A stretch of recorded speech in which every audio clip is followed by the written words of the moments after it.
নেসারাবাদে কথিত মাদকারানি শিল্পীর হাতে ইয়াবা গাজার ছড়াছড়ি, আটক এক। সাউথ বাংলা নিউজের তথ্য ও ভিডিও চিত্রে দেখুন বিস্তারিত। সাথে আছি আমি কাউসার মাহমুদ।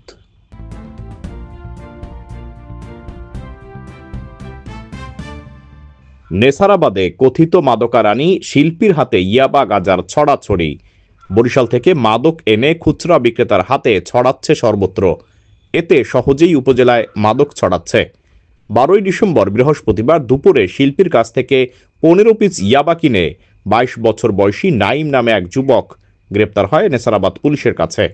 বৃহস্পতিবার দুপুরে গোপন সংবাদের ভিত্তিতে উপজেলা সড়কে অবস্থিত নেসার 8 নামে একটি দোকানের সামনে থেকে তাকে গ্রেপ্তার করা হয়। নাইম মাছ ব্যবসার আড়ালে ইয়াবা বিক্রি করে বেড়াচ্ছে। সে উপজেলার জগৎপট্টি গ্রামের আব্দুল লতিফের ছেলে। গ্রেপ্তারকৃত নাইম বলেন, তিনি উপজেলার মাদকারানি শিল্পীর কাছ থেকে ওই ইয়াবা কিনেছে। ইয়াবা কিনে সে নিজে সেবন করা সহ অন্যের কাছে বিক্রি করে, তবে কার কার কাছে সে ইয়াবা বিক্রি করে তা বলেনি। জানা গেছে, নেসারাবাদ উপজেলায় রাবে আক্তার সাথী এবং শিল্পী এই দুই নারী ইয়াবা এবং গাজার বড় পাইকারি বিক্রেতা। তারা বরিশাল থেকে ইয়াবা গাজা এনে বিভিন্ন জনের কাছে ছোট বড় চালানে বিক্রি করে বেড়াচ্ছে। মাদক বিক্রি করে রাবে আক্তার সাথী এখন আনুমানিক কোটি টাকার মালিক বনে গেছেন। এছাড়া মাদকারানি শিল্পী মাদক বিক্রি করে তিনিও কোটি টাকার মালিক হয়েছেন। সম্প্রতি মাদকারানি রাবে আক্তার সাথী 100 পিস ইয়াবা বিক্রি করে পুলিশের হাতে গ্রেপ্তার হয়। এখন মাদকারানি শিল্পীর দৌরত্ব বেড়েছে কয়েক গুণ।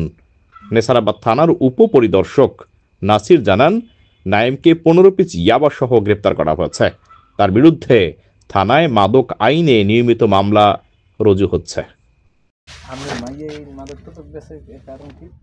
বাবু আমি